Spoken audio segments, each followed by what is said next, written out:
Bismillahirrahmanirrahim. Assalamualaikum warahmatullahi wabarakatuh. Perkenalkan, nama saya Nur Hidayat dari Prodi Hukum Keluarga Islam Kelompok 1 2021. Di sini saya akan memaparkan materi tentang hukum adat, bagian corak dan sifat hukum adat. Adat sebagai hasil budaya bangsa Indonesia yang bersendi atas dasar pikiran dan kebudayaan bangsa Barat. Oleh karena itu, untuk mengetahui hukum adat yang ada di Indonesia, kita harus menyelami dasar alam pikiran yang hidup dalam masyarakat Indonesia. Hukum adat dalam pikiran alam Indonesia yang mempunyai corak khusus. Yang pertama yaitu corak komunal.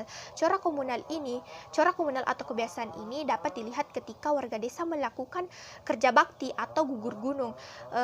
Nampak jelas dilihat dalam kebiasaan hidup gotong royong, tolong menolong, saling bantu membantu. Rasa solidaritas yang tinggi ini yang menyebabkan orang lebih mengutamakan kepentingan umum daripada kepentingan diri sendiri. Yang kedua yaitu corak religio magis. Corak religio magis ini kita dapat lihat ketika ada upacara-upacara adat yang nampak lazim terlihat adanya sesajen-sesajen yang diberikan untuk roh atau nenek moyang yang terdahulu untuk dimintai restu atau bantuan. Juga untuk keselamatan, untuk menghadapi peristiwa-peristiwa penting seperti kelahiran, khitanan, kematian, perkawinan, mendirikan rumah, pindah rumah, dan sebagainya. Yang ketiga yaitu corak konkret.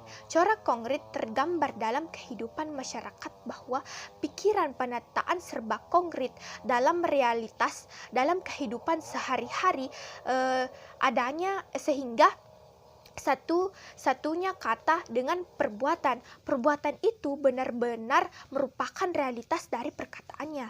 Yang keempat, corak visual. Corak visual atau kelihatan menyebabkan dalam kehidupan sehari-hari karena adanya pemberian tanda-tanda kelihatan sebagai bukti khusus penegasan atau peneguhan yang telah dilakukan atau dalam waktu dekat yang akan dilakukan. Dr. Halaman dalam pidato inaugurasinya yang berjudul The Commune Tracking Indonesia's Track 7 yang menyimpulkan bahwa ada empat sifat umum hukum adat.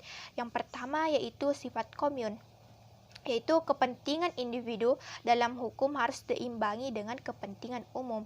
Yang kedua, sifat konkret yang menjadi hukum adat yang menjadi objek hukum adat harus bersifat konkret atau harus jelas. Yang ketiga yaitu sifat konstan. Sifat konstan penyerahan masalah transaksi harus konstan. Yang keempat sifat magis. Dalam hukum adat terdapat hal-hal yang gaib yang apabila dilanggar akan menimbulkan bencana dalam kehidupan masyarakat. Itulah pemaparan materi dari saya.